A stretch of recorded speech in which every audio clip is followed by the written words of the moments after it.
পাকিস্তানের জনপ্রিয় অভিনেত্রী হানিয়া আমির এবার পা রাখতে চলেছেন বলিউডে। তার মিষ্টি হাসি, অভিনয়ের সাবলীলতা এবং প্রাণবন্ত ব্যক্তিত্বের কারণে তিনি বহু তরুণীর ন্যাশনাল ক্রাশ হয়ে উঠেছিলেন। এবার তিনি দেশের গণ্ডি পেরিয়ে জায়গা করে নিয়েছেন বলিউডের পর্দায়। नहीं रोकूंगी, तसल्ली से जाओ। जिद है तो फिर जिद्दी सही। जिद नहीं है, फिक्शन भी है।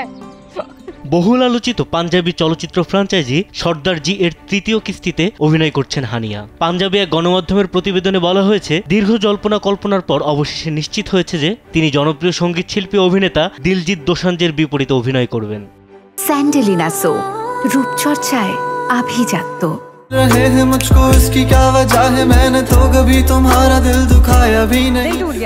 ইতোমধ্যেই সিনেমার শুটিং এর কিছু দৃশ্য ও ভিডিও সোশ্যাল মিডিয়ায় ছড়িয়ে পড়েছে, যা নিয়ে ভক্তদের মধ্যে ব্যাপক আলোচনা হচ্ছে। অনেকে উচ্ছ্বাস প্রকাশ করলেও কিছু মানুষ পাকিস্তানি অভিনেত্রীর বলিউড যাত্রা নিয়ে মিশ্র প্রতিক্রিয়া দেখাচ্ছেন।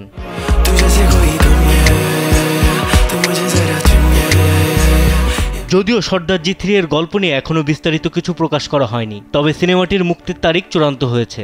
দিলজিৎ নিজেই জানিয়েছেন 2025 সালের জুন মাসে এটি মুক্তি পাবে। বিভিন্ন রিপোর্ট অনুযায়ী সিনেমাটি 27 জুন প্রেক্ষাগৃহে মুক্তি পাওয়ার কথা রয়েছে।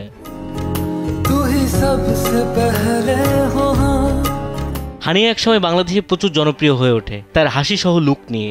আরও বেশ কিছু কারণ রয়েছে যা একটু রিসার্চ করলেই পাওয়া যাবে। ন্যাশনাল ক্রাশ বনে যাওয়া সেই অভিনেত্রীর ভারতে অভিষেক হওয়ায় ভক্তকুলের আনন্দের শেষ নেই।